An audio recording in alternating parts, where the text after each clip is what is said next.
વિછિયા તાલુકાના બંધાળી ગામના સરપંચ શ્રી હંસરાજભાઈ ભાલાળા જે ગામ માટે આજુબાજુના વિસ્તાર માટે જ્યારે ખેડૂત આગેવાન તરીકે કામ કરતા હોય ત્યારે બિન રાજકીય કે રાજકીય માણસોને આવું ગમતું ન હોય. જ્યારે માણસો જે ખેડૂત માટે નવા નવા યુવાનો રાજકારણ કરતા હોય અથવા ખેડૂતની સેવા કરતા હોય તે માણસોને પહેલાં તો કોઈ આગળ આવે એવું ગમતું નથી. જે માણસને કામ કરવાની ઈચ્છા હોય છે એને કામ કરવા દેતા નથી. રાજકીય કોઈને કાંઈ ગમતું નથી. જે માણસોને સતત એક ધારું મારી નીચે માણસો કેમ કામ કરે છે, મને પૂછ્યા વગર કેમ કરે છે, એવા માણસો જ્યાં સુધી આ વિસ્તારમાં રહેશે ત્યાં સુધી કોઈ દી ખેડૂતનો ઉદ્ધાર નહીં થાય.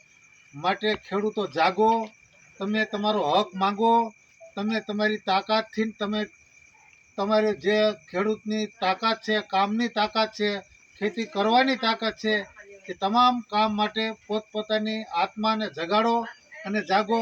જે હંસરાજભાઈ પોતાની તાકાતથી તમામ ખેડૂતોનું કામ કરે છે એવી એક એક ખેડૂત જાગીને પોતપોતાની રીતે કામ કરે અને હંસરાજભાઈને સારા એવી મદદ કરે એવી વાત કરી મારી વાતને પૂર્ણ કરું છું. જય હિન્દ, જય ભારત.